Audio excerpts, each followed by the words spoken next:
नमस्कार, आगाज टाइम्स देख रहे हैं आप। मैं हूं आपके साथ पलक शर्मा। स्वागत है आपका हमारे इस कार्यक्रम पॉडकास्ट में। आज हमारे साथ एक ऐसी शख्सियत मौजूद है जिन्होंने अपने जीवन को समाज सेवा और लोक कल्याण के लिए समर्पित कर दिया है, जिनके काम और सोच ने कई लोगों की जिंदगियों को बेहतर किया है और साथ ही उन्होंने अपने जीवन में हर मुश्किल से मुश्किल परिस्थिति और कठिनाई को साहस के साथ उसका सामना किया है और उसे सुलझाया है। 20 सालों तक एक प्रमुख राजनीतिक गुट के साथ जुड़े रहकर उन्होंने समाज के हर तबके के लिए रोजगार पैदा किए और साथ ही उनके जीवन के उत्थान के लिए काम किए हैं। जी हाँ, हम बात कर रहे हैं उबैद अहमद की। सबसे पहले सर नमस्कार आपका हमारे कार्यक्रम में। मैं सबसे पहले आपसे आपके व्यक्तिगत जीवन के बारे में जानना चाहूंगी। आपकी शिक्षा, आपकी बचपन से जुड़ी चीजें या शुरू से आपके व्यक्तिगत जीवन के बारे में जानना चाहूंगी। देखिए, हमारी स्कूलिंग जो है वो पुराने लखनऊ में जो है वो CMS की चौक ब्रांच है। CMS चौक ब्रांच से हमारी स्कूलिंग है और वहीं से हमने अपना इंटरमीडिएट जो है वो किया। ईयर 2000 में हमने अपना इंटरमीडिएट किया। उसके बाद जो है वो शुरू से ही एक ललक थी कि मेडिकल लाइन में हमको जाना है, मेडिकल लाइन की तरफ हम जाना चाहते थे। लेकिन कभी कभार होता है ना, ये है कि हम अपने लिए क्या सोचते हैं ये एक अलग विषय है, लेकिन आपके लिए जो है वो ऊपर वाले ने क्या सोच के रखा है ये एक अलग विषय है जी। यही मेरी ज़िंदगी में भी हुआ। हम इंटरमीडिएट के बाद मेरे पिताजी ने बेंगलोर में मेडिकल कॉलेज में मेरा एडमिशन जो है वो कराया और मुझे एक हफ्ते के बाद करीबन अगस्त में सितंबर फर्स्ट वीक में मुझे जाना था। और बड़ा दुर्भाग्यपूर्ण रहा कि 30 अगस्त को मेरे पिताजी का मर्डर हो गया और चीज़ें मेरी वहीं से एक अलग प्रोफेशन, एक अलग लाइन, एक अलग सिस्टम में हम लोग चले गए। पारिवारिक ज़िंदगी में बात करें, मेरी शादी 2010 में हुई। मेरे 4 बच्चे हैं, 3 बेटियां हैं और एक बेटा है। और ये कहते हुए मुझे बड़ा अच्छा लगता है कि जो मेरी सबसे छोटी बेटी है वो कहीं ना कहीं मेरे दिल के सबसे ज़्यादा करीब है। घर में भी जो है जब कभी हम लोग परिवार में बैठते हैं, हम लोग एक जॉइंट फैमिली से भी हैं। हम लोग 3 भाई हैं और मदर हैं। भरा पूरा परिवार है, पूरा सबके बच्चे हैं। हम लोग सब एक ही घर में एक साथ बैठते हैं, उठते हैं, खाते हैं, पीते हैं। हमारे घर में आएंगी या कोई भी अन्य व्यक्ति आता है, कोई नया व्यक्ति आता है, उसको आने के बाद आप हमारे यहाँ ये पता नहीं लगा सकती हैं कि ये जो बच्चे हैं इनमें से ये बच्चा किसका है और ये बच्चा किसका है। इतनी हम लोग के घर में जो है वो अंडरस्टैंडिंग है, भाइयों में प्यार है, सब में आपस में स्नेह है। और मैं चाहता हूँ, ईश्वर से मेरी यही कामना है कि जो प्यार स्नेह मेरे परिवार में बना है, इसको जब तक हम लोग जीवित हैं तब तक ये स्नेह जो है ये बना रहे। एक सवाल मेरे दिमाग में आया, मैं आपसे जानना चाहूंगी कि जैसा कि आप राजनीति में भी सक्रिय रहे हैं, समाज सेवक भी हैं आप और साथ में आप व्यवसायी भी हैं, तो इन तीनों चीज़ों को आप समांतर कैसे रखते हैं, कैसे बैलेंस करते हैं आप इन तीनों चीज़ों को? देखिए, ये बड़ा अच्छा प्रश्न है और इसको मुझे लगता है कि बहुत अच्छी तरह आपने पूछा। व्यवसाय एक ऐसी चीज़ है, व्यवसाय अगर आप नहीं करेंगे तो आप कहीं ना कहीं फाइनेंशियली वीक हो जाएंगे। और सोशल कॉज एक ऐसी चीज़ है, सोशल कॉज अगर आप करना चाहते हैं तो आपको फाइनेंशियली स्ट्रांग होना बहुत ज़रूरी है। और तीसरी बात आपने कही राजनीति की। मैं राजनीतिक पार्टी से भी जुड़ा रहा, करीबन बहुत लंबे टाइम मैं बहुजन समाज पार्टी के साथ रहा। राजनीति में रहकर ही और पॉलिटिकल पार्टी के साथ रहकर ही आप लोगों का जितना भला कर सकते हैं उतना आप जो है व्यक्तिगत तौर पे समाज सेवा से नहीं कर सकते। आप व्यक्तिगत तौर पे लोगों की मदद आर्थिक तौर पे तो जो है व्यवसाय से कमाए हुए धन से आप कर सकते हैं, लेकिन अगर आप सोचें कि हम किसी तबके को ऊपर लाएं, अपने समाज के लिए कुछ करें, अपने आसपास के लिए कुछ करें, लोगों की परेशानियों का निदान करें, तो उसके लिए राजनीतिक प्लेटफॉर्म जो है वही एक मंच है जो आपको जो है लोगों की मदद करने के लिए प्रेरित कर सकता है। जी, तो हमारे दर्शक जानना चाहेंगे कि क्या कुछ सामाजिक कार्य आपने व्यक्तिगत तौर पर अपने जीवन में किए हैं? देखिए, सामाजिक कार्यों को अगर देखा जाए तो हम लोग जो है वो कई सारी संस्थाएं हैं हमारी, जिसमें प्रमुख हमारी एक हमारा NGO है, वी हेल्प फाउंडेशन जी। और इसके साथ साथ एक संस्था हमारी और है जो हमारे वालिद साहब के टाइम से चली आ रही है, जिसका नाम है खादमीन खल्क। इन दोनों संस्थाओं के माध्यम से हम लोग लगातार लोगों के बीच में जो कुछ प्रयास हम लोग का रहता है काम करने का, वो हम लोग करते रहते हैं। एक नया प्रयास हमारा वी हेल्प फाउंडेशन का है और सोशल मीडिया पे जो है वो रहता भी है।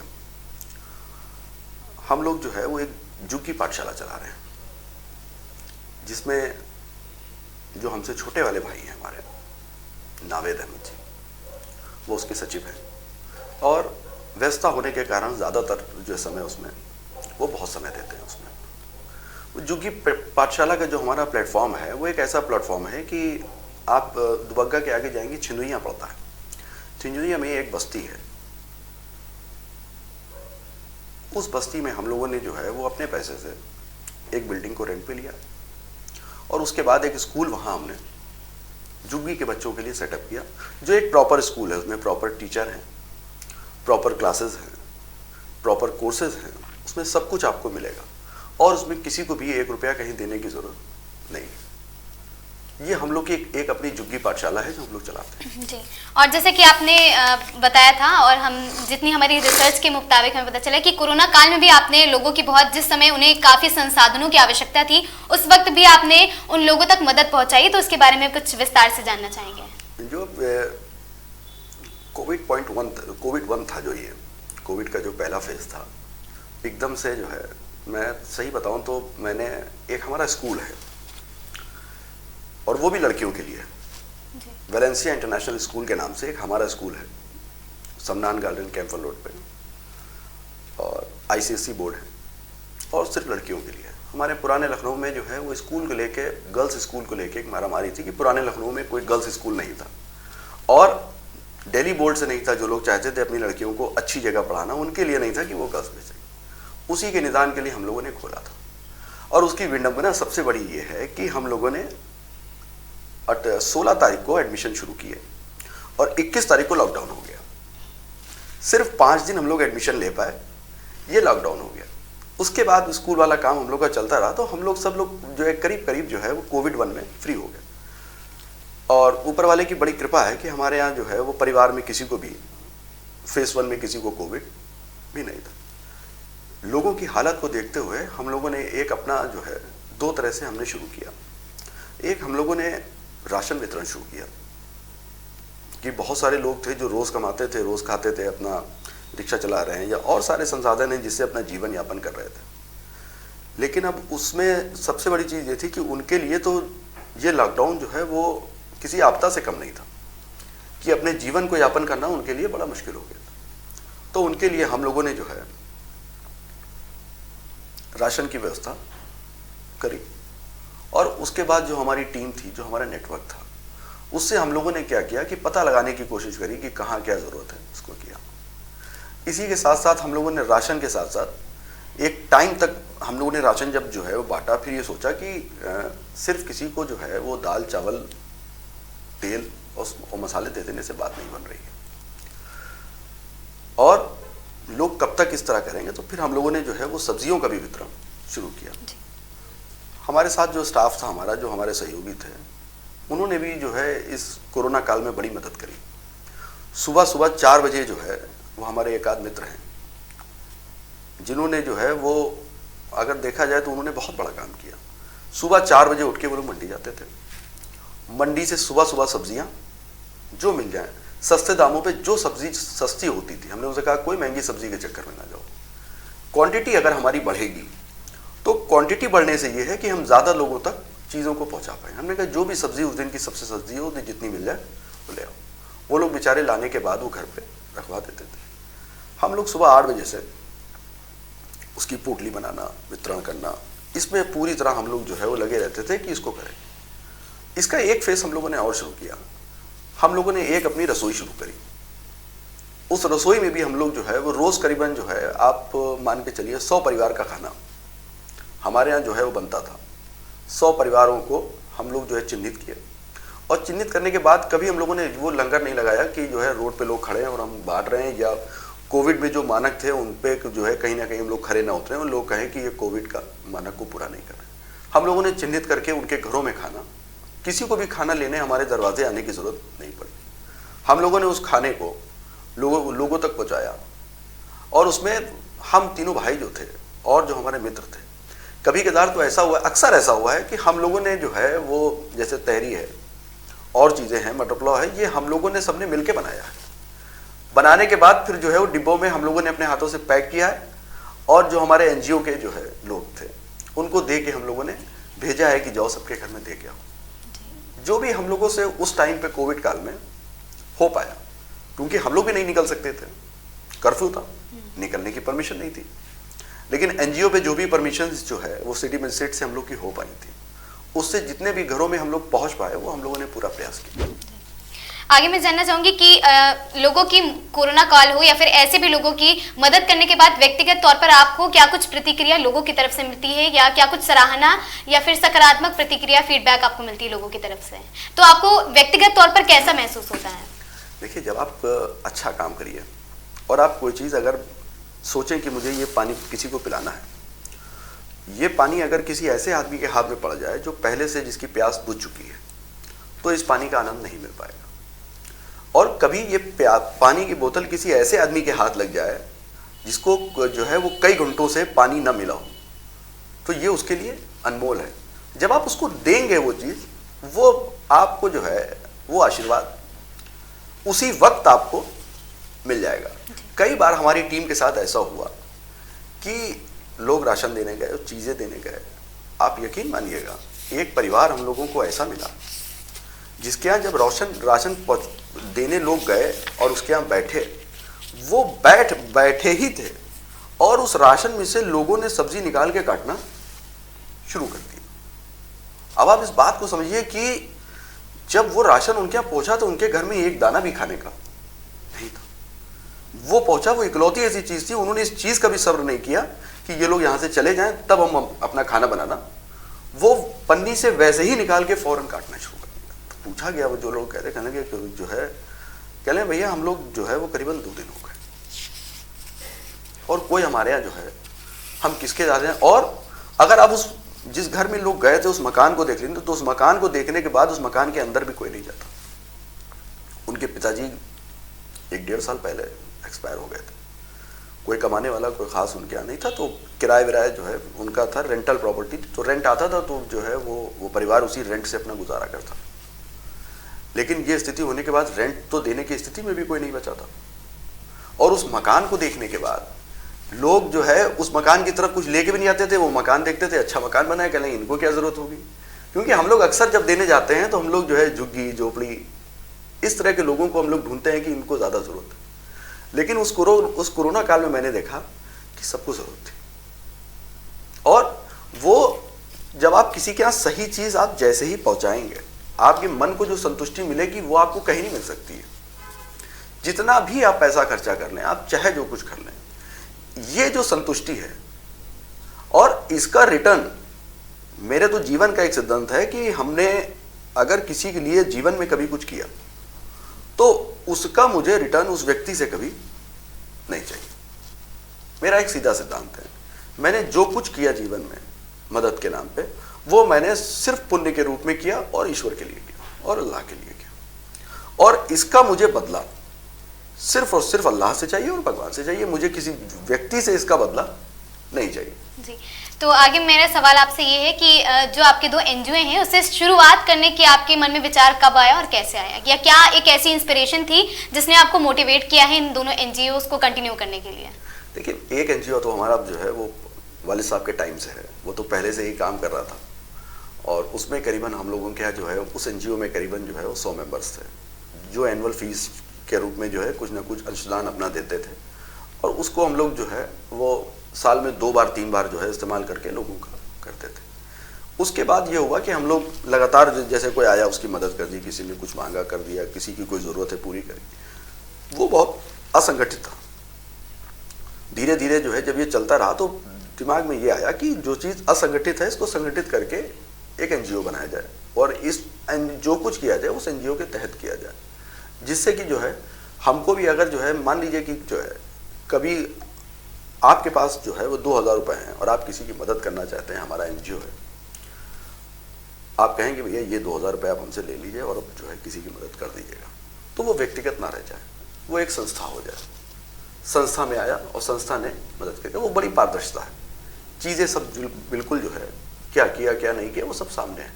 तो इससे लोग भी जुड़ना जो है वो शुरू हो गए। जी, और जैसे कि आपने बताया कि सन 2000 में आपके पिता का मर्डर हुआ, तो उसके बारे में हम आपसे जानना चाहेंगे कि क्या कुछ न्याय आपको उस मामले को लेकर मिला या फिर नहीं? मुझे न्याय मिला। सन 2000 में मेरे पिताजी की जो है वो निर्मम हत्या हुई और मेरे पिताजी जो है वो एक अपने मित्र की मिट्टी में गए थे, वो कब्रिस्तान में थे। वो कब्रिस्तान में एक अपने मित्र की मिट्टी देने गए थे और उसी कब्रिस्तान में उनके ऊपर जो है वो हमला किया गया और उसी कब्रिस्तान में उनकी मृत्यु हो गई। उसके बाद जो है वो जिन लोगों ने ये सब किया और उनके पीछे जो ताकतें थीं वो बहुत ताकतवर लोग थे। वो इससे भी वो लोग जो है ये करने के बाद भी उनके मंसूबे जो है वो नहीं चुके।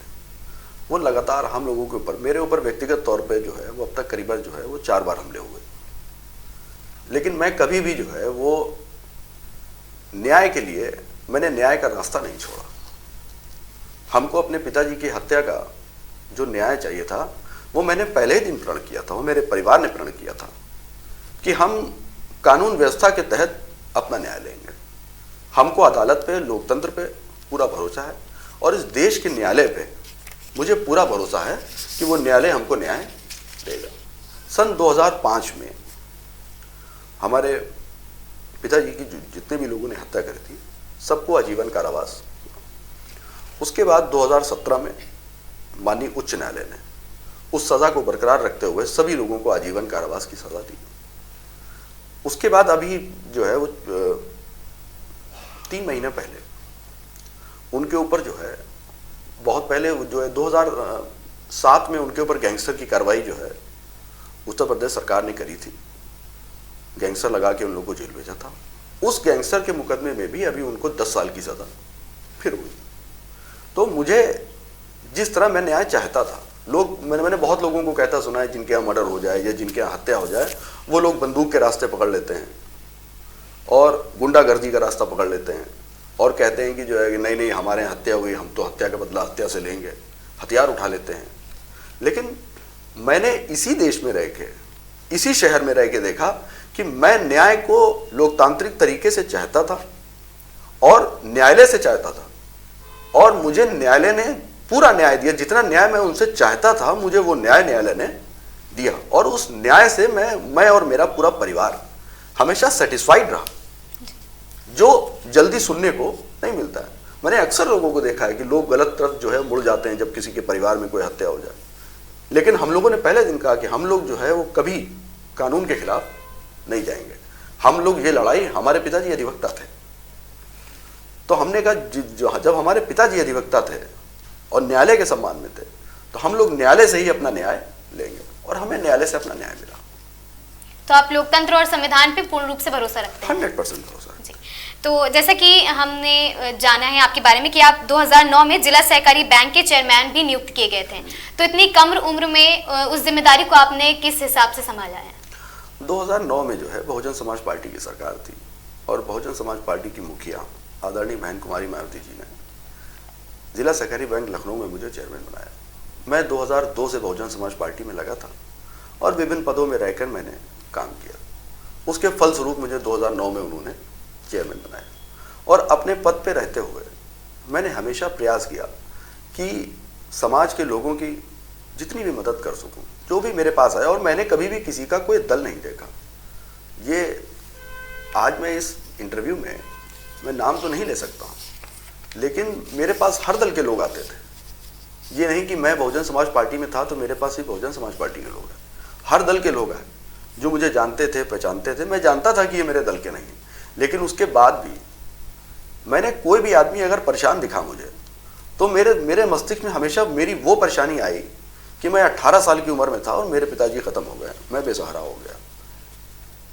मुझे कोई भी आदमी परेशान दिखता था तो मुझे लगता था कि ये परेशान है, इसकी मदद करनी चाहिए।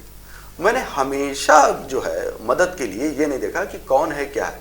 अगर उसके ऊपर जुल्म जाती है, कोई परेशानी है, तो मैं उसके लिए हमेशा खड़ा रहा और जिस तौर पे भी खड़े हो सका उस तौर पे खड़ा रहा। मैंने हमेशा सबकी मदद करी और वही ये हुआ कि मेरे इतने लंबे राजनीतिक जीवन में या सोशल जीवन में कभी ना मेरे ऊपर कोई आरोप है, ना कोई जो है किसी का प्रत्यारोप है।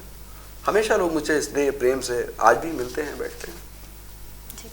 तो अब मैं जानना चाहूंगी कि जैसे कि आपने बहुजन समाज पार्टी में 2 दशक तक अपनी सेवाएं दी हैं, तो आखिर क्या कुछ कारण रहा जो आपने पार्टी से किनारा कर लिया या फिर आपने पार्टी का हाथ छोड़ दिया?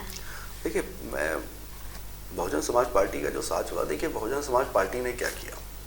बहुजन समाज पार्टी की सरकार बनने का जो कारण था वो था कि बहुजन समाज पार्टी ने सभी जाति और धर्मों के लोगों को इकट्ठा किया और बहन कुमारी मायावती जी ने सभी जाति और धर्म के लोगों को नेता बनाया। लोग कार्यकर्ता बनाते थे, बहन कुमारी मायावती जी ने नेता बनाया और हर समाज के लोगों को उनका प्रतिनिधित्व दिया। उनके समाज के लोग उनके साथ लगने लगे, उनका समाज बढ़ने लगा। इसी तरह जो है वो सरकार बन गई। हम लोग भी इसी जो है वो कारवां के एक जो है वो पहलू थे। मैंने जब छोड़ी तो उसके बाद हुआ ये कि जैसे मैं मुस्लिम समाज से आता था। पहले क्या होता था कि मुस्लिम समाज की जो हमारे यहाँ जो है जो बैठकें होती थी, अलग से जो बहन जी भाईचारा बनाती थी, उस भाईचारे को जो है वो मुस्लिम समाज के लोग ही हेड करते थे। फिर धीरे धीरे जो है वो चीज़ें सब जो है वो बदलती गई।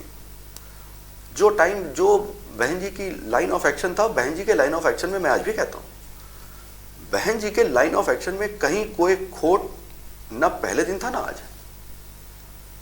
उनसे अच्छी नेता इस भारतवर्ष में नहीं हो सकती। उन्होंने, आप एक बात को समझिए, दबे कुचले व्यक्ति को, जिसको चारपाई पे बैठने का अधिकार नहीं था, उसको ला के उन्होंने ऐसी जगह खड़ा किया जिससे जो उससे डीएम और कलेक्टर तक डरने लगे। जिसके दरवाजे जो है वो सिपाही तक बदतमीजी करके आते थे, वो व्यक्ति जो है जब डीएम के यहाँ भी जाता था तो डीएम भी थर्राता था कि जो है ये बहुजन समाज पार्टी के लोग हैं, इनकी बात सुन लो। और वो डर और खौफ अधिकारियों में मैंने आज तक नहीं देखा। इस डर और खौफ को न्याय के नाम पे जो माननीय बहन जी ने पैदा किया, वो आज तक किसी ने नहीं पैदा किया। इसीलिए उनका कारवां बढ़ता गया। लेकिन जो लोग थे साथ में, लोगों ने धीरे धीरे जो है वो जो मैसेज बहन जी का नीचे आना चाहिए था वो लोगों ने लाना बंद कर दिया। वो वहाँ से कुछ और आता था और नीचे जो है वो जो खाना पूर्ति चलने लगी। अच्छा, हमारा अपना जो है वो सोशल एक लाइफ थी, सोशल दायरा था।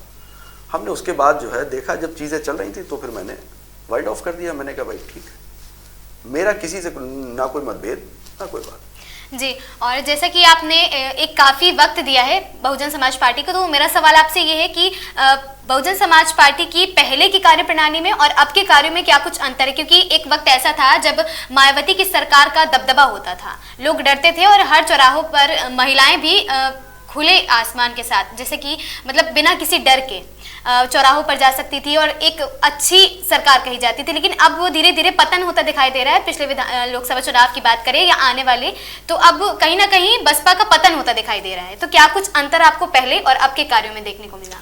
मैंने बताया, देखिए आपको पतन इस बात से नहीं है कि पतन हो रहा है। आप ये देखिए, पिछला आखिरी चुनाव जो अभी बहुजन समाज पार्टी ने लड़ा, विधानसभा चुनाव, उसमें बहुजन समाज पार्टी के सिर्फ एक एमएलए जीत गया है।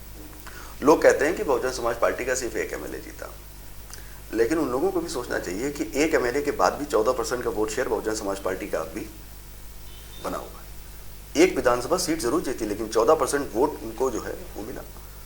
हम फिर वही चीज़ कह रहे हैं, जो बहन जी का मैसेज है, जो बहन जी नीचे अपने कार्यकर्ताओं को, वर्कर को जो है जिस पैनल पे चलाना चाहती हैं, वो लोग जो हैं वो धीरे धीरे करके उसको कागज़ पे चलाने लग गए। वो कागज़ पे चलाने की जो विधि थी, उससे बहुजन समाज पार्टी जो है वो कमज़ोर होती चली गई। और मैं इस मंच के माध्यम से आज एक बात और कहना चाहूँगा कि सच्चाई ये है कि आज इस देश में जैसे जो भारतीय जनता पार्टी की सरकार है और बहुत सारे राजनीतिक दल हैं जो चाहते हैं कि भारतीय जनता पार्टी को हटा के हम अपनी सरकार बनाएं। इसमें जो एक सबसे बड़ी बात यह है कि आज की डेट में लोग क्यों नहीं बना पा रहे हैं? लोग इसलिए नहीं बना पा रहे हैं कि शेड्यूल कास्ट जो वोट है, एससी वोट है जो, वो अलग है और जो मुस्लिम वोट है ये अलग है। दोनों वोट्स को अगर आप मिलाएं तो ये करीबन 40% वोट होता है। 40% वोट होता है। ये 40% जो है वो दो जगह पे ये डिवाइडेड है। ये वोट शेयर जिस दिन कवर हो जाएगा उस दिन भारतीय जनता पार्टी की सरकार यूपी में नहीं रहेगी। या तो शेड्यूल कास्ट जो वोट है वो किसी अन्य दल को सपोर्ट कर दे जहां मुस्लिम है, या फिर जहां पर शेड्यूल कास्ट वोट है, वहां पे माइनॉरिटी और मुसलमान जो है वो सपोर्ट करते हैं और अंदर सपोर्ट करते हैं। तो अभी भारतीय जनता पार्टी की सरकार जो है, चलिए भारतीय जनता पार्टी की सरकार जाने का सिर्फ एक फंडा है। तो मतलब आप खुले तौर पर ये कहना चाहते हैं कि जो बहुजन समाज पार्टी में आपने पार्टी को इसलिए छोड़ा क्योंकि मुखिया की अलावा जितने भी पार्टी के आंतरिक कर्मचारी हैं उनकी वजह से आपने पार्टी को छोड़ा है? नहीं, वो नहीं है। जो बहन जी, जो चीज बहन जी का एक लाइन ऑफ एक्शन है, और बहुत अच्छी बात यह है कि हमेशा से ही बहुजन समाज पार्टी में लाइन ऑफ एक्शन रिटर्न रहा है। आपको शायद ना पता हो, बहन जी के जो भी चीजें हैं वो नीचे लिख के आती हैं, पूरी तरह कि ये होना है, ये होना है, ये होना है। अब मान लीजिए कि जो है बहन जी ने ये कहा कि हम ये चुनाव हार गए हैं और उसके बाद अब हमको अपनी जो है वो विधानसभा कमेटी भंग कर दीजिए, जिला कमेटी भंग कर दीजिए, सब नई दोबारा बनेंगी। बहन जी का बहुत अच्छा फैसला कि जिला कमेटी भंग हो गई, विधानसभा कमेटी भंग हो गई, नहीं बननी चाहिए। लेकिन अगर उन्हीं लोगों को दोबारा विधानसभा कमेटी में फिर बना दिया जाए और जिला कमेटी में फिर बना दिया जाए, तो फिर माननीय बहन जी के उसको भंग करने से फायदा क्या निकला? बहन जी का डिसीजन बहुत अच्छा था कि हम चुनाव हारे, हमको जो है आंकलन की जरूरत है, हमको अपना ये संगठन बदलने की जरूरत है। बहन जी ने संगठन बदलने के लिए पूरा संगठन जो है भंग कर दिया, कल दोबारा बनाएंगे। लेकिन जो काम करने वाले लोग हैं उन्होंने फिर उसी संगठन को, उन्हीं लोगों को लाके उन्हीं पदों पे फिर बैठा दिया, फिर नई कॉपी पे, नए पन्ने पे फिर वही लोग हो गए। बात कैसे बनेगी? अगर हम कहीं चुनाव में जो है वो हारे हैं तो जो नैतिक जिम्मेदारी है वो उन पदों पे बैठे हुए लोगों की भी है। नए लोगों को मौका मिलना चाहिए था, नए लोग आगे आने चाहिए थे, जिससे कि जो गलतियां हुई वो आगे ना हो। ये जो मैंने कहा ना, ये जो खाना पूर्ति होती आई नीचे, इससे धीरे धीरे करके बहुजन समाज पार्टी के ग्राफ में कमी आई, और यही सब वजह थी जिससे मैंने बहुजन समाज पार्टी छोड़ दिया। उसके बाद मैं अपने जो है सोशल लाइफ में मैं लगा रहा, मैं आज भी लगा हूं। तो बहुजन समाज पार्टी के एक पूर्व कार्यकर्ता के तौर पर आप उसके भविष्य को कैसे देखते हैं कि क्या आगामी सरकारों में बहुजन समाज पार्टी वापस आएगी सत्ता में या फिर नहीं? देखिए, आगामी चुनाव में वही पार्टी आएगी जिसको भारतीय लोकतंत्र में जो है चुना जाएगा, और भारतीय लोकतंत्र में चुनने का तरीका जो है वो वोट से है, लोगों से है, आवाम से है। आवाम के बीच में हम अगर अच्छा काम करेंगे तो लोग हमें चुनेंगे, आप अच्छा काम करेंगे आपको लोग चुनेंगे। तो हमको लोगों तक अपनी बात पहुंचाने की देर है। अगर हम अपनी बातों को ठीक से लोगों तक पहुंचा ले जाते हैं तो हम बिल्कुल चुने जाएंगे, और लोग भी चुने जाएंगे, सब लोग अपने अपने मैदान में। लेकिन मैं किसी के लिए नहीं कहता हूं कौन चुना जाएगा कौन नहीं चुना जाएगा, ये आवाम का काम है। अब जो अच्छा काम करेगा आवाम उसको चुनेगी। और बात उत्तर प्रदेश की करें कि जैसे कि विपक्ष और पक्ष भी अक्सर कहता रहता है कि उत्तर प्रदेश में राजनीति में कि जाति की राजनीति होती है, तो आपको कौन सी राजनीति सही लगती है, जातीय राजनीति या फिर विकास आधारित राजनीति? नहीं, जातीय राजनीति का कोई मतलब नहीं है। आप जब भी हम जो है सिलेक्टिव होंगे किसी चीज के लिए, मान लीजिए कि हमारी एक कंपनी है, हम उस पोस्ट पे किसी को सिलेक्ट करना चाहते हैं, तो हम जाति बल पे नहीं है। अगर उस आदमी में काबिलियत है और वो आदमी हमारी जाति का नहीं है तो वो कुर्सी पे बैठना चाहिए। और विकास की जहां तक बात है, विकास ही हम जो है हम लोगों ने लोकतंत्र में जो है जो ये इलेक्शन हो रहे हैं, ये हो किस लिए रहे हैं? हमको जो है वो अपने यहाँ जो है मंदिर में या मस्जिद में, ठीक है, किसी पुजारी की या किसी महात्मा की जरूरत अगर होगी तो हम लोग बैठ के अपनी अलग बात करेंगे। हमको अगर अपनी मस्जिद में किसी इमाम को चुनना होगा तो वो तो हमारा जो है प्रोसेस अलग है ना, और अगर जो है मंदिर में किसी पुजारी को चुनना होगा तो उसका प्रोसेस अलग है। हम इस लोकतंत्र के मंदिर में जिस चुनाव को देखने जा रहे हैं उसका एकमात्र चीज है वो है विकास।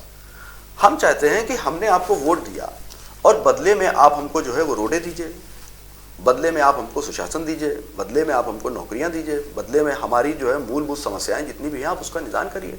इसीलिए तो हमने आपको वोट दिया। हमने ये सोच के तो वोट नहीं दिया कि आप हमारी बिरादरी के हैं और आप जीत जाइए। भाई आप हमारी बिरादरी के जीत जाएंगे तो क्या मतलब हमारे लिए? हमारा मतलब तो जिस गड्ढे वाले रोड से हम चल रहे हैं, अगर ये गड्ढे वाला रोड नहीं बना और ये गड्ढे वाला रोड अगर हमारा जो है कोई जो हमारी बिरादरी से नहीं है, जो हमारी जाति से नहीं है, वो भी बनवा दे तो भी हम उस पर चलेंगे, तो हम उसका शुक्रिया अदा करेंगे कि भाई साहब आपने ये काम जो है ये बहुत अच्छा किया और ये रोड आपने बनवा दिया, मेरे लिए बड़ी आराम हो गई। तो सिर्फ विकास मुद्दा है, और विकास के अलावा मुझे लगता है किसी भी व्यक्ति को या किसी भी दल को विकास के अलावा किसी मुद्दे पे जाना भी नहीं चाहिए। ये लोकतंत्र के भी खिलाफ है। ये लोकतंत्र के भी खिलाफ है। हमको जो बाबा साहब भीमराव अंबेडकर जी ने जो है जो ये संविधान दिया है और उसमें जो ये चुनाव की व्यवस्था आई है, चुनाव की व्यवस्था इसीलिए आई है ना कि एक अलग पैरामीटर्स हैं, एक सरकार बनेगी, उनके पास जो है वो n नंबर ऑफ डिपार्टमेंट्स हैं जिसमें अलग अलग तरह से अलग अलग काम होता है। हर समस्या के लिए जो है समस्या के लिए एक अलग डिपार्टमेंट है, वो डिपार्टमेंट उसमें जो है वो काम करता है, और अगर वो काम ना करे तो फिर क्या मतलब है। जी, अब बात स्वामी प्रसाद मौर्य की करते हैं। तो जैसे कि आपने कहा कि आप उनके समर्थन में हैं और उन्होंने भी आपको काफी सहायता करी है, तो आपके उनसे कैसे रिश्ते हैं? क्या सिर्फ राजनीतिक रिश्ते हैं या फिर आपसे व्यक्तिगत तौर पर भी काफी गहरे रिश्ते हैं? देखिए, जहाँ तक बात जो है वो माननीय स्वामी प्रसाद मौर्य जी की है, उनके विषय में तो मैं एक लाइन में हमेशा कहता रहा हूँ, कहूँगा, वो हमारा रिश्ता उनका पिता पुत्र का रिश्ता है। राजनीतिक तौर पे जो है वो हमारा उनका रिश्ता जो है वो कोई मायने नहीं रखता। हमारा उनका व्यक्तिगत रिश्ता पिता पुत्र का रिश्ता है। और ये भी एक सच्चाई है कि जब मेरे पिताजी की हत्या हुई उसके बाद से जो है जो सपोर्ट मुझे उनकी तरफ से मिला, मुझे किसी और व्यक्ति से या किसी और से मुझे वो सपोर्ट नहीं मिला। उन्होंने हर तरह से मेरी जान के पीछे उस टाइम जो है उत्तर प्रदेश में बड़े बड़े माफिया पड़े थे जिनके नाम से लोग थर्राते थे, और मैं उनके खिलाफ था क्योंकि मेरे पिताजी की हत्या हुई थी। और इस लड़ाई में वो मेरे साथ हमेशा खड़े रहे। उन्होंने कभी जो है वो ये नहीं कहा कि जो है ये लोग बड़े हैं या इनसे नहीं। उन्होंने कहा कि सत्य को हमेशा लड़ना चाहिए, और मैं उनके साथ हमेशा खड़ा रहा। मेरे उनके पारिवारिक रिश्ते हैं, और जब तक मेरा जीवन है मेरे पारिवारिक रिश्ते उनके साथ मेरे जीवन की आखिरी सांस तक रहेंगे। हमारा उनका रिश्ता पिता पुत्र का रिश्ता है। जी, तो जैसे कि विपक्ष के ओर से अक्सर इल्जाम लगाए जाते हैं स्वामी प्रसाद मौर्य को लेके कि वे कभी भी एक पार्टी में नहीं टिकते हैं, तो उसको लेके आप क्या कुछ कहना चाहेंगे?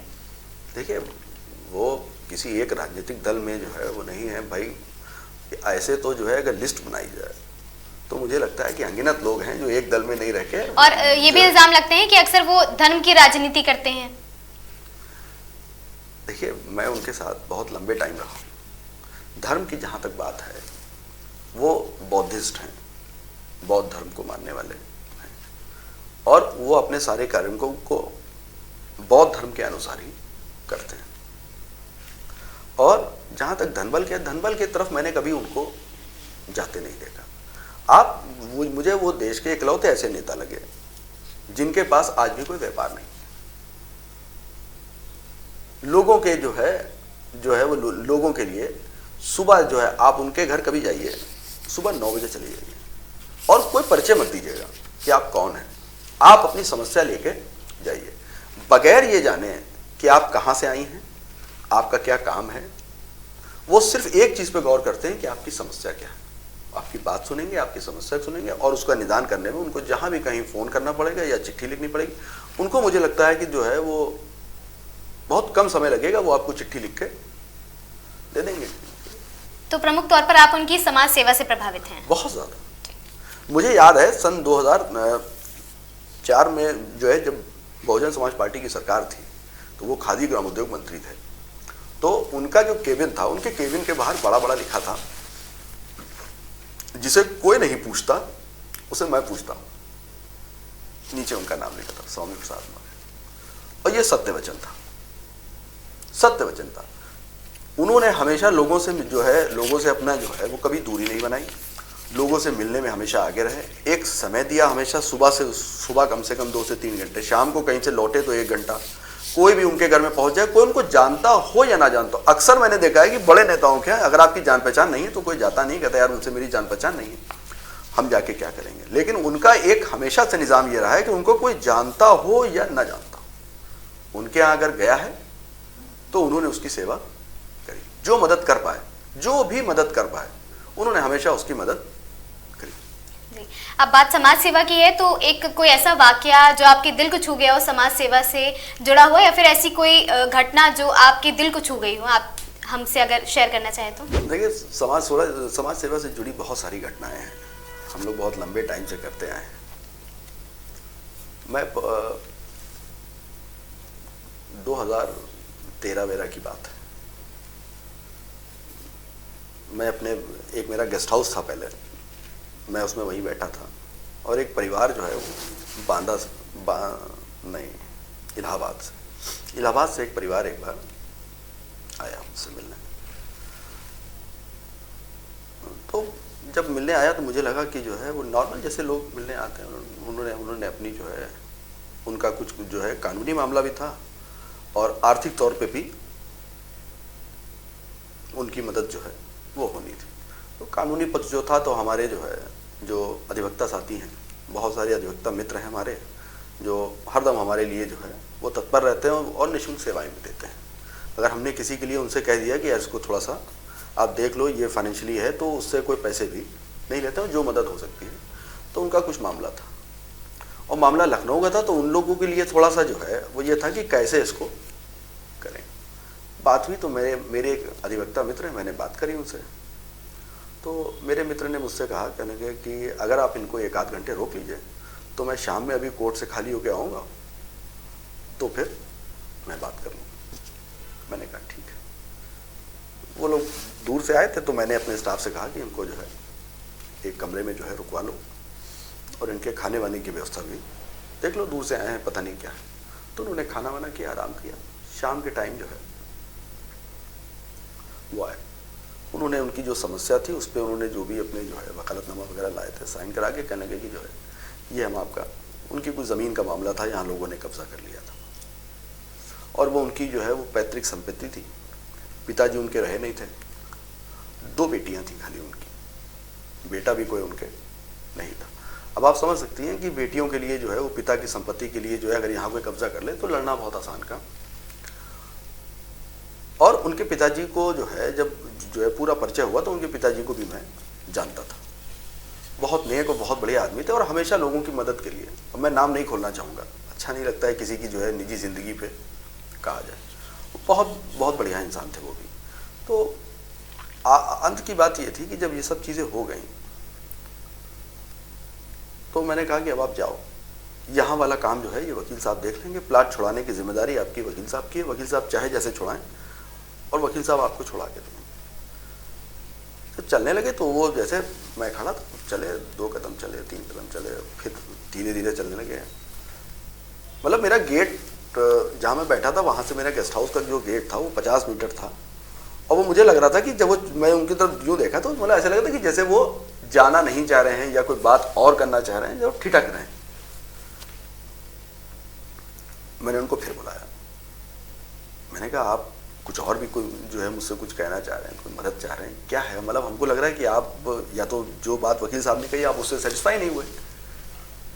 कहने नहीं भैया वकील वाली कोई बात नहीं, प्लाट तो चलो हो जाएगा। हमने फिर क्या समस्या है?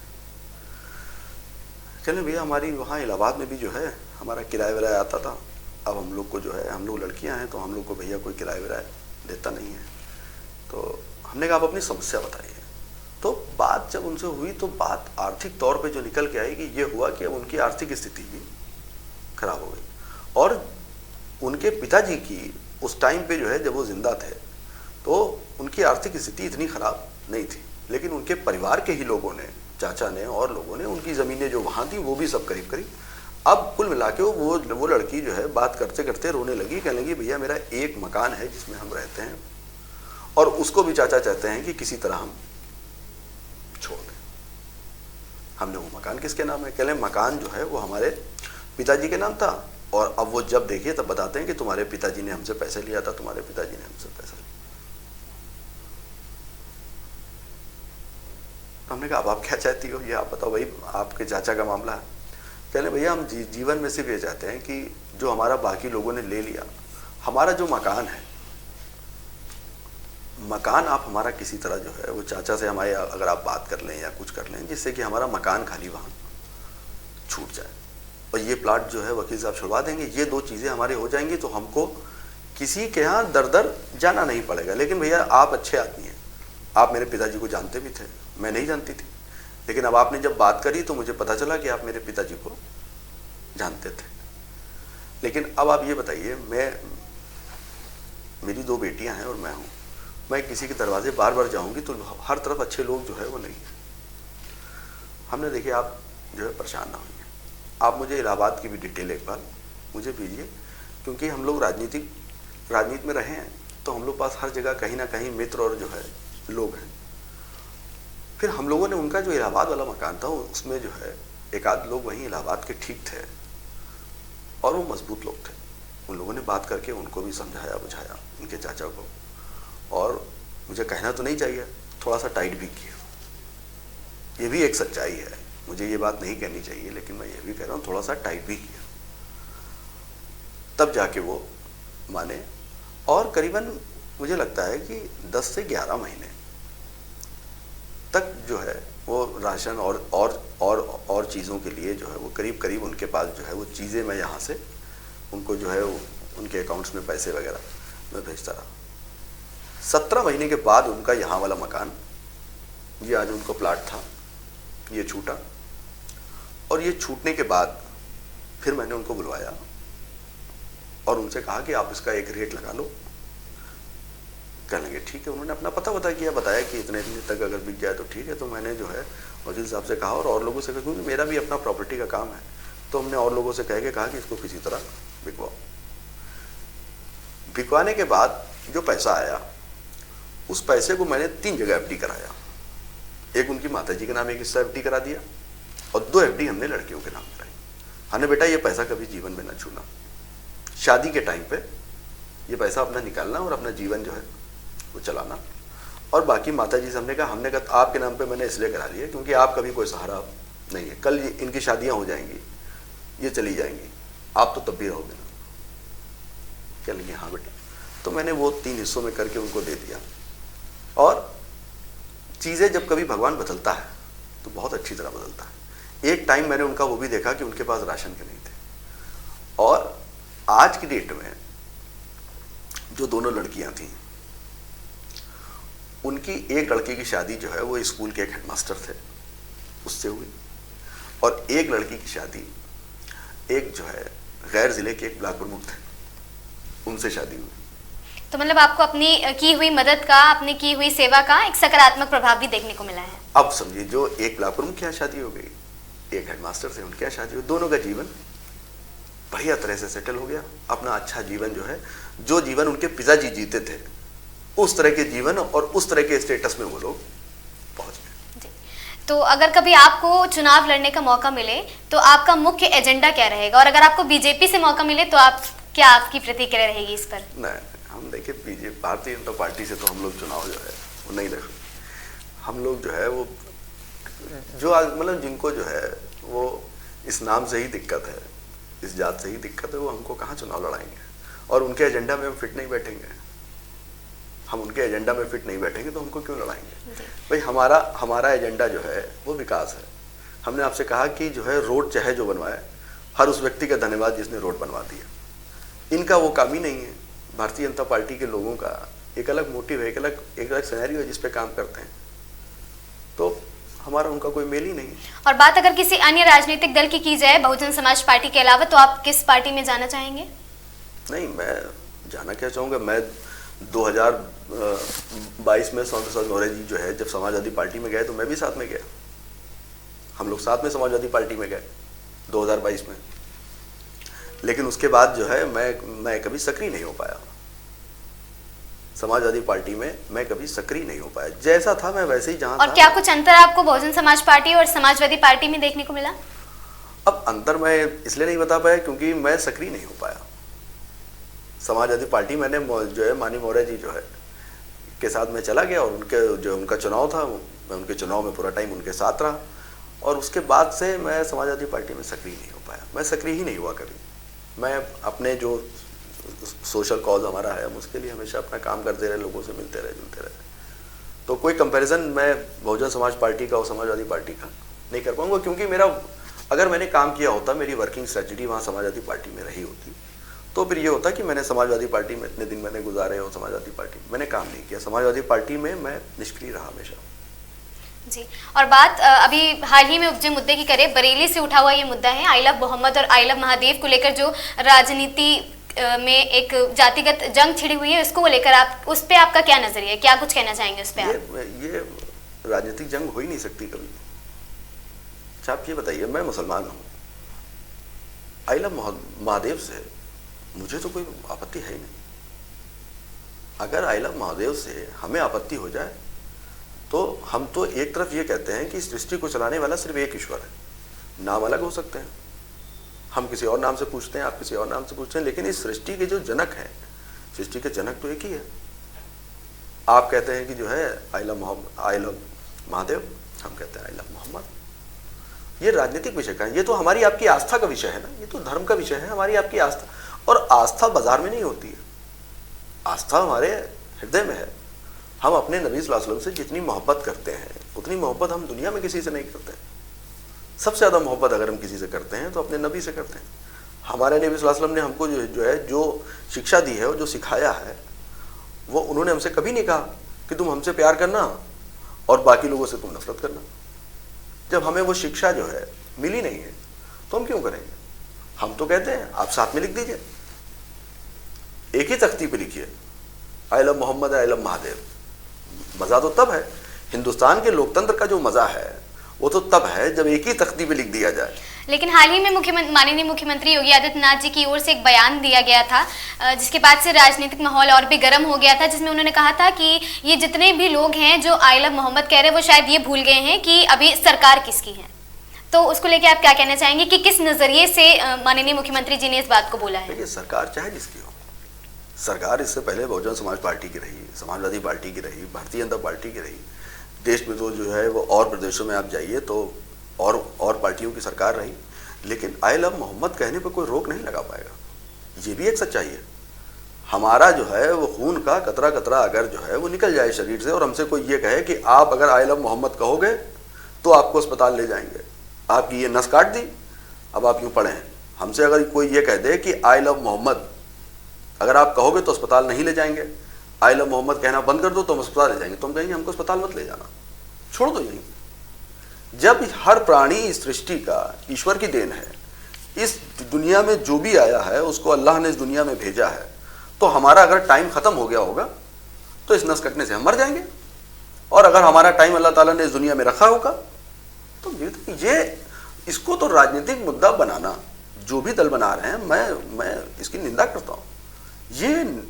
ये विषय ही नहीं है, ये विषय कहीं से, ये आस्था का विषय है, हमारे आपकी आस्था का विषय है। आप मंदिर गए, आपने पूजा की, रुके, आपको एक अलग सुकून मिला कि आप मंदिर हो गए। मैं उठा, मैंने अपनी नमाज पढ़ी, हमें नमाज पढ़ने से सुकून मिला कि हमने जो है वो अल्लाह ताला की इबादत करी, आपने भगवान की इबादत करी। फर्क क्या है? मकसद तो दोनों का जो है उस ईश्वर को प्रसन्न करना है। हमने अल्लाह की नमाज पढ़ी, क्यों पढ़ी? कि अल्लाह ताला हमसे राजी हो जाए। आपने जो है ईश्वर की प्रार्थना पढ़ी, क्यों करी? यही सोचा ना कि आपने ऊपर ईश्वर की प्रार्थना करी कि भगवान आपसे प्रसन्न रहे। तो जब मकसद हमारा और आपका ईश्वर को और अल्लाह को प्रसन्न करने का है तो ये ना राजनीतिक विषय है ना धर्म का विषय है, और आजकल की युवा पीढ़ी को आप किस तरह से सचेत करना चाहेंगे कि इन सब मुद्दों में ना भड़के? देखिए, आज की युवा पीढ़ी के लिए जो संदेश है वो सबसे बड़ा जो संदेश है वो ये है कि धर्म की किताबों से पढ़ो, धर्म को लोगों के बताए हुए रास्ते से मत पढ़ो। धर्म की किताबों को पढ़ो और अपने जो गुरु हैं, ज्ञाता हैं, उनसे उनका मतलब पूछो कि इन धर्म की किताबों में, जो बड़ी बड़ी धर्म की किताबें हैं, इन धर्म की किताबों में लिखा क्या है। जिस दिन हम ये जान जाएंगे कि इन धर्म की किताबों में लिखा क्या है, हमारा आपका द्वेष जो है, जो आज द्वेष मार्केट में आया है, हिंदू मुसलमान ये वो सब खत्म हो जाएगा। और साथ ही आजकल की युवा पीढ़ी जैसा कि राजनीति और समाज सेवा से काफी दूर है, तो आप उनको प्रेरित करने के लिए क्या कुछ संदेश हमारी जनता को देना चाहेंगे? देखिए, समाज सेवा में आप जो कुछ करें वो सिर्फ मान के ये चलें, जो मैंने अभी थोड़ी देर पहले कहा था कि समाज सेवा को लेके आप जो भी करें वो ये मान के करें कि आप सिर्फ ईश्वर को प्रसन्न करने के लिए कर रहे हैं, और आप न दिखावे के लिए करें कि आप जो है किसी को जो है वो 2 केले डाल रहे हैं, दे रहे हैं, और उसका एक फ़ोटो खींच के आपने उसका फेसबुक पे डाल दिया। उसके हज़ारों जो है लोगों ने, परिवार के लोगों ने देखा कि जो है ये 2 केले लिए, उस आदमी को दोबारा कुछ लेते शर्म आएगी। ये सब चीज़ों को बंद करिए। अपने जो भी आपको ऊपर वाले ने दिया है, आप किसी की 1 रुपए से मदद कर सकते हैं, 1 रुपए से कर दीजिए। 500 रुपए से करना चाहते हैं, 500 रुपए से कर दीजिए। आप जितनी मदद जिसकी जैसे करना चाहते हैं, आप वैसे लोगों की जो है मदद करिए, और मदद से जब आपको सुकून मिलेगा तो अगली बार आप खुद आगे आ जाएंगे।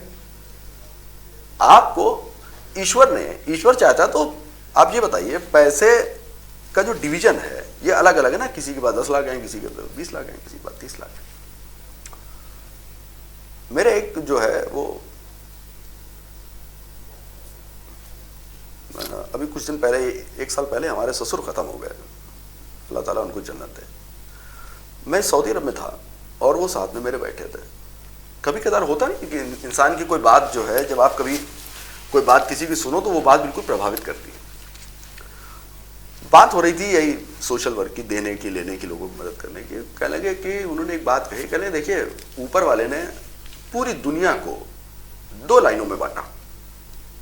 एक वो लोग हैं जो मांग रहे हैं, एक वो लोग हैं जो दे रहे हैं।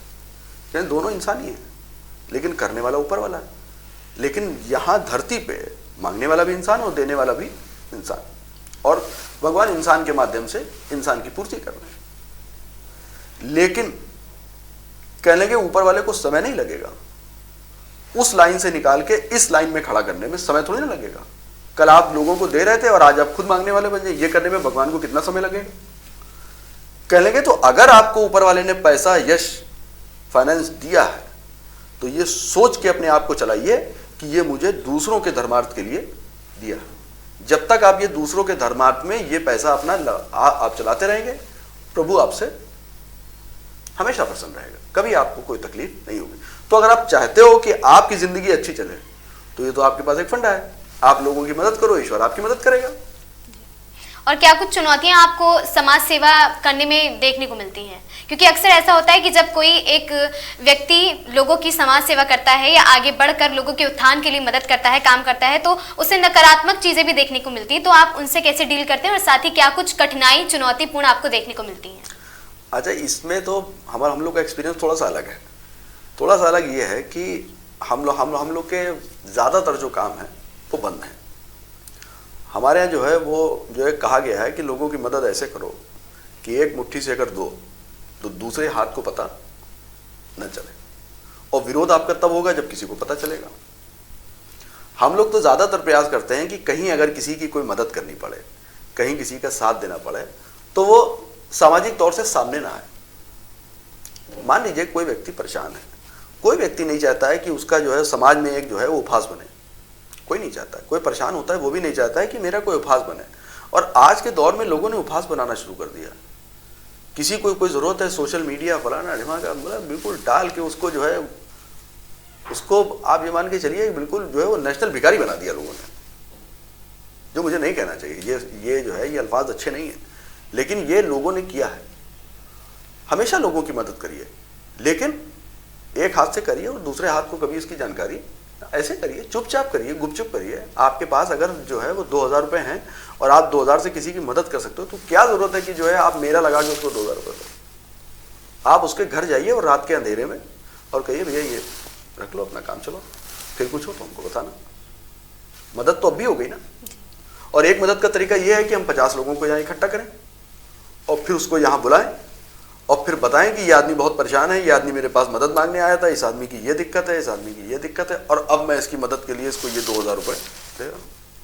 तो मुझे ये तरीका नहीं पसंद है। और एक सवाल मैं आपसे ये करना चाहूंगी कि जैसे कि आपने शुरू से ही प्रमुख भूमिकाएं निभाई हैं, एक व्यवसायी भी रहे हैं आप, एक राजनीति में भी सक्रिय भूमिका निभाई और साथ ही आप समाज सेवी भी रहे हैं। तो लेकिन आप व्यक्तिगत तौर पर अपने आप को किस भूमिका में देखना पसंद करते हैं? जैसे कि मैंने खुद भी एक व्यक्तिगत तौर पर आपको देखा है इन तीनों भूमिकाओं को काफी अच्छे से निभाते हुए, लेकिन आप किस भूमिका में खुद को जानना और पहचानना पसंद करते हैं? मेरी जिंदगी का जो मकसद है और मैं जो चाहता हूँ, और ये आपके इस स्टेज के और चैनल के माध्यम से भी मैं बता रहा हूँ, मेरा अपना एक ज़िंदगी में मानना है कि जब तक इस शरीर में प्राण है, अल्लाह ताला ने जब तक ये ज़िंदगी हमें दी है और हम किसी के कोई भी काम आ सकें, तो ये उस व्यक्ति का एहसान है, उस व्यक्ति का एहसान है मेरे ऊपर कि मुझे ये काम करने का मौका मिल गया। मैं अपनी लाइफ को हमेशा जिस तरह समाज के लिए मैं करता आया हूँ, मुझे सारी चीज़ों में जो चीज़ पसंद है वो समाज सेवा ही पसंद है। और समाज सेवा से बढ़कर मेरे लिए जो है ना राजनीति है ना व्यवसाय है। और आपके जीवन का सार अगर हम एक लाइन में आपसे जानना चाहें? लोगों की मदद करिए, आपकी मदद होती रहेगी। हम तो इतनी बड़ी बड़ी मुसीबतों से निकल के आ गए। मेरे ऊपर 4 बार हमला हुआ, लोगों ने हमें मारने की कोशिश करी, आज तक कभी बाल बाका नहीं हुआ। आपके ऊपर जो हमले हुए उसके बारे में विस्तार से जानना चाहेंगे। हमारे ऊपर जो है वो पहला हमला 2002 में हुआ था, यही हजरतगंज में हुआ था। मैं मारुति 800 से था, मेरे पास उस टाइम पिताजी की वही एक गाड़ी थी, और यही हजरतगंज में जो है वो गाड़ी पे पीछे से गोली वोली चलाई गई। गाड़ी इत्तेफाक से मैं ही चला रहा था, मैं भागने में सफल रहा और मैंने गाड़ी भगाई और ले जाके मैंने हजरतगंज कोतवाली में गाड़ी अपनी खड़ी कर दी। अब आप सबसे बड़ी जो हास्य की बात है वो ये है कि जब मैं हजरतगंज कोतवाली में पहुंचा तो हजरतगंज कोतवाली में कुल 2 सिपाही मौजूद थे।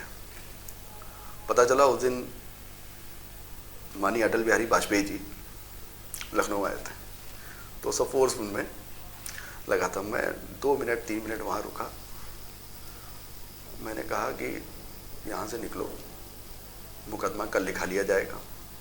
ऐसा ना हो कि मुकदमा जो है जब पेपर में छपे तो उसमें 2 लाइन और निकले कि कोतवाली के अंदर घुस के मारा।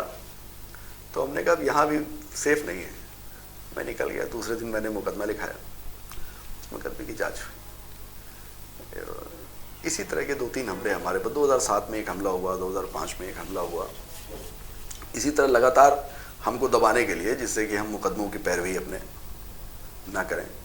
और अब भी लगातार हमको धमकियां जो है अब भी मिलती रहती हैं। जिन लोगों को हमने जो है वो लगातार जेल में रखा, और जो उनके जो है बड़े माफिया जो हैं, जो उनको हमेशा सपोर्ट करते थे, उन लोगों की आंखों की हमेशा किरकिरी बने रहे।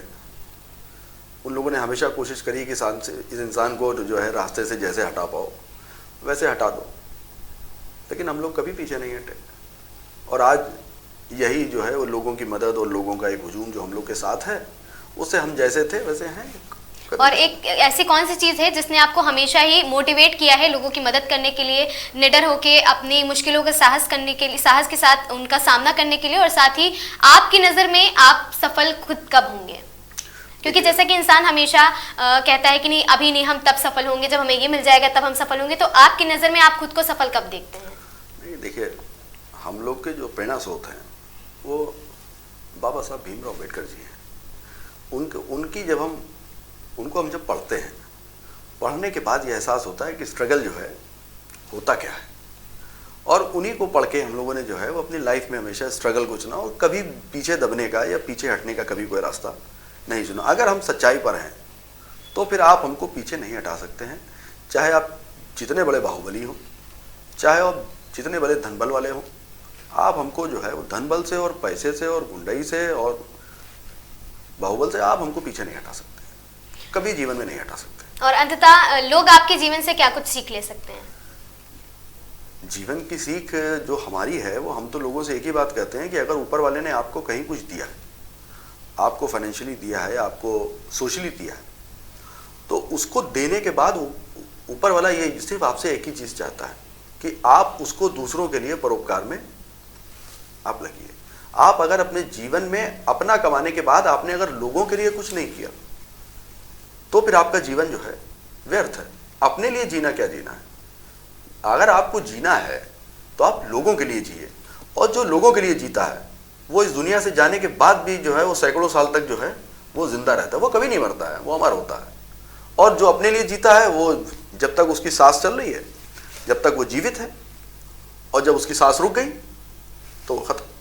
लेकिन जो दूसरों के लिए जीता है वो इस जाने के बाद भी सैकड़ों साल तक जिएगा।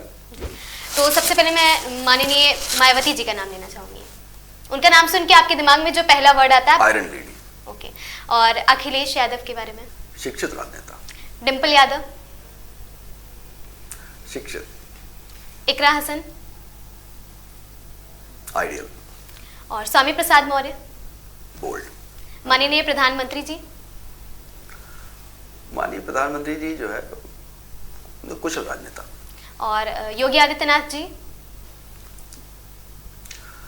योगी आदित्यनाथ जी जो है कुशल राजनेता। और असदुद्दीन ओवैसी? बोल्ड। और उसके बाद मैं नाम लेना चाहूंगी राहुल गांधी जी का। देखिए राहुल गांधी जी ने, मैं 2 लाइन पर कह देता हूँ उनके बारे में, राहुल गांधी जी के बारे में। राहुल गांधी जी ने एक चीज़ तो अच्छी है, राहुल गांधी जी ने अपने आप को चेंज बहुत किया है और संघर्ष जो है, संघर्ष कर रहे हैं। उनके नाम के बाद आज की डेट में जो उनका नाम सुन के जो पहली प्रक्रिया आती है वो आती है संघर्ष। और उन्होंने अपने जो है वो पर्सनालिटी को और चीज़ों को पहले से बहुत ज़्यादा चेंज किया है और बहुत सकारात्मक तरीके से किया है। आज की डेट में मुझे लगता है कि जो है कोई व्यक्ति विशेष अगर जो है वो हीरो ऑफ द पॉलिटिक्स अगर कहा जाए आज की डेट में जो संघर्ष में है वो राहुल गांधी जी। और अब जब बात राहुल गांधी की हुई है तो साथ में प्रियंका गांधी वाड्रा के नाम सुनते ही आपके दिमाग में क्या पहला शब्द आता है? भाई बहन की जोड़ी। और मुलायम सिंह जी? वो परम श्रद्धेय, उन्होंने जो है मुलायम सिंह जी का देखिए कोई विरोध नहीं। उन्होंने भी जो है, जैसे मैंने भी बात करी थी, मैं बात कर रहा था कि आदरणीय बहन जी के बारे में बात कर रहा था, उसी तरह जो है वो उन्होंने भी दबे कुचले समाज को ऊपर लाने का काम किया। जो दबा कुचला समाज जो है वो लोगों के लिए वोट देने का काम करता था, आज वो राजनीति में उन्होंने लोगों को नेता बनाने का काम किया, जिससे जो है वो जो सोशल दायरा था उन लोगों का वो बहुत ऊपर गया। उनको जो है वो आदमी, ये भी एक सच्चाई है, माननीय मुलायम सिंह जी को भी आदमी जो है सैकड़ों सालों तक उनको याद करेगा जो कुछ उन्होंने किया। अमित शाह जी? चाणक्य। राजनाथ सिंह जी?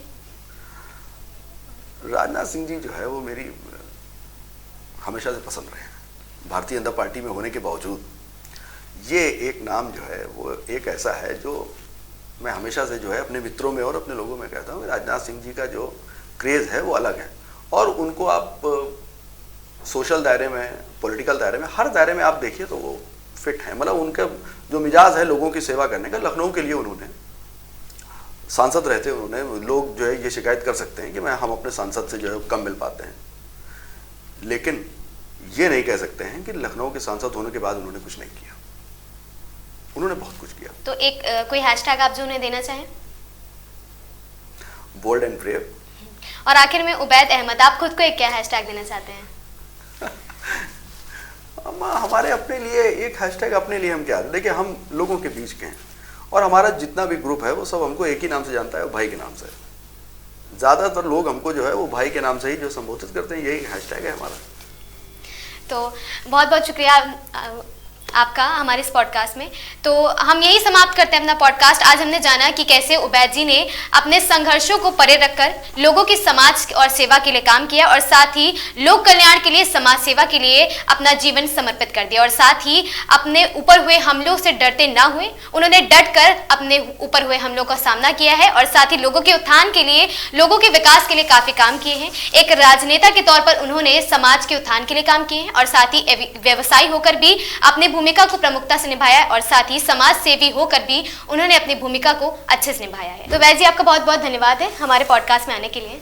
फिर मिलेंगे एक नई शख्सियत के साथ, तब तक के लिए बने रहें हमारे साथ। मैं थी आपके साथ पलक शर्मा। देखते रहें आगाज टाइम्स।